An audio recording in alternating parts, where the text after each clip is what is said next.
Hi, is this John? You look at your phone. It's 8 p.m. on a Tuesday. You don't know a John. You assume it's a wrong number, maybe a bot. You ignore it. You might even block the number. You go back to watching TV, and you never think about it again. But that text message wasn't a glitch, and it wasn't a bot. That signal traveled 4,000 miles via undersea cables, bounced off a satellite, and landed in your pocket. It originated from a heavily fortified compound deep in the lawless jungles of Southeast Asia. The person who typed it is a 24-year-old university graduate. He hasn't seen the sun in 6 months. He is sitting in a room with 500 other people, smelling of sweat and stale smoke. Behind him stands a man with an electric baton. If you don't reply to that text, he doesn't meet his quota. If he doesn't meet his quota, he doesn't eat. And if he tries to leave, he faces the red room. We often think of cybercrime as faceless hackers in hoodies. We are wrong. The person on the other end of the line is not a criminal mastermind. They are a hostage. Welcome to the industrialization of fraud. Welcome to the pig butchering complex. How do you staff a prison city?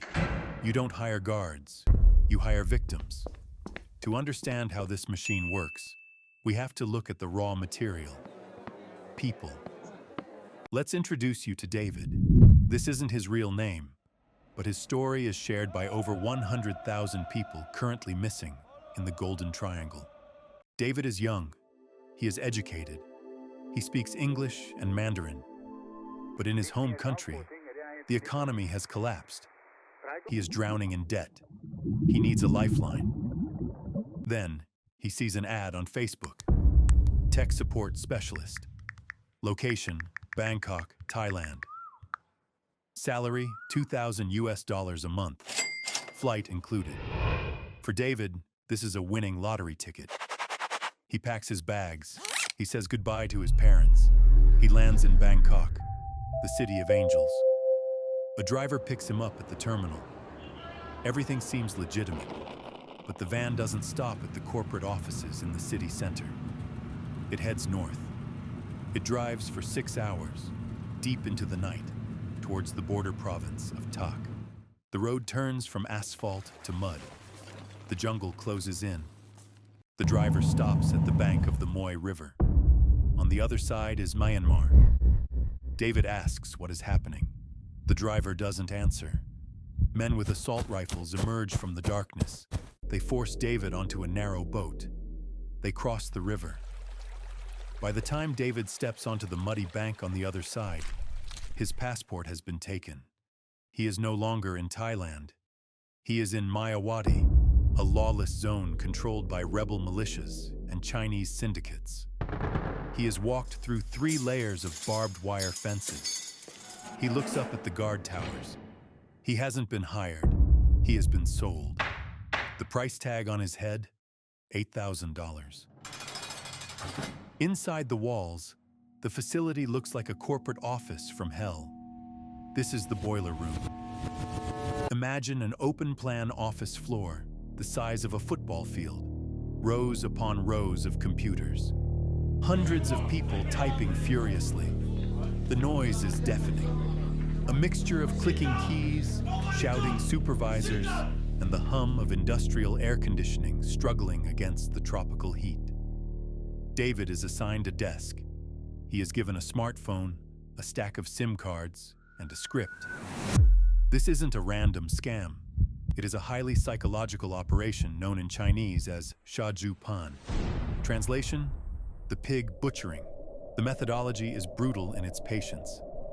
Step 1. Fatten the pig. David is told not to ask for money, not yet. His job is to build a relationship. He creates a fake profile. Maybe he is a successful fashion designer in Paris or a crypto investor in Hong Kong. He scours dating apps and WhatsApp for targets. He finds a lonely man in Texas or a retired grandmother in Ontario. He talks to them every day, for weeks. They talk about their kids, their divorces, their dreams. David becomes their friend, their lover. He becomes the most important person in their life. David hates doing this. He knows he is destroying lives. But the surveillance is absolute. Cameras cover every inch of the floor. Supervisors monitor every keystroke. If David tries to warn the victim, if he types "help me" or "this is a scam," the software flags it instantly. The guards come. They drag him away from the desk. Survivors who have escaped these compounds describe the punishment: beating with water pipes, electrocution, waterboarding, being handcuffed to window bars for days without food. So, David types. He types to survive. Once the trust is absolute, David moves to step 2, the butchering. He casually mentions a new investment platform he is using. He sends a screenshot of his profits. He says, "I can show you how. It's safe." The victim is skeptical, but they trust David. They invest a small amount, maybe $500.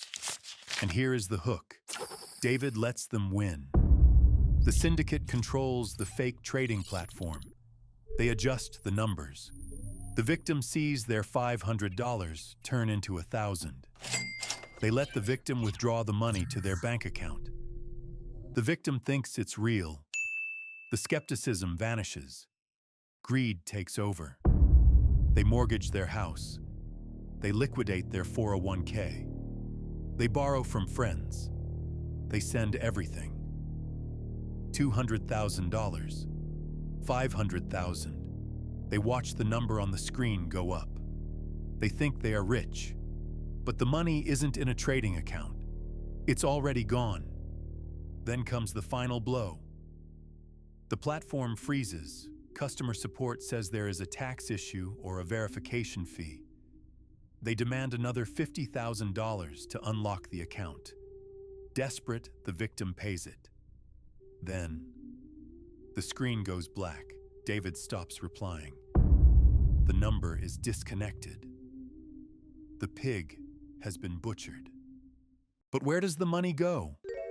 You might think it stays in the jungle, buried in a safe. It doesn't. We are tracking an industry that generates tens of billions of dollars a year.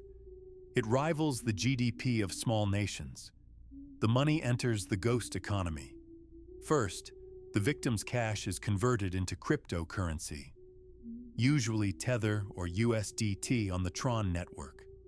This digital cash is fired through a series of mixers and tumblers, algorithms designed to scramble the transaction history, making it impossible to trace the source. From there, it washes up in the legitimate world. It buys luxury real estate in London and Vancouver. It buys gold in Dubai.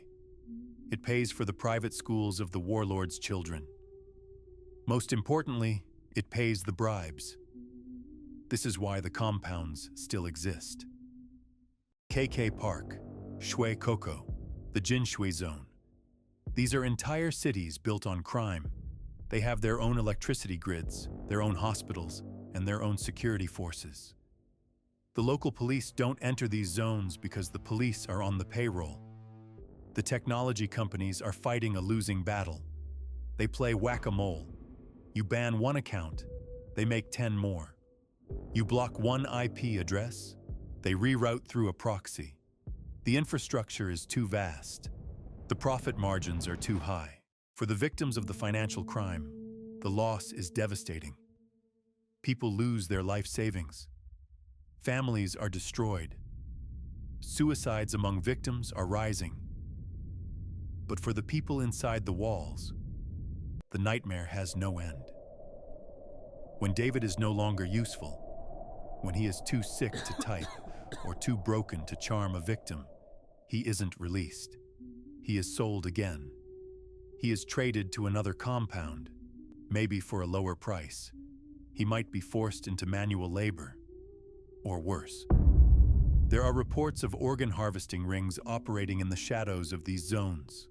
David is still there, right now, typing, waiting, praying for a police raid that might never come. So, the next time your phone buzzes, the next time you get a random text from a stranger saying hi or nice to meet you, don't just be annoyed. Don't just think it's a bot. Remember David. Remember the walls. Remember the electric baton. That text message isn't spam. It's a hostage note. This is Dark Backbone. End of dossier.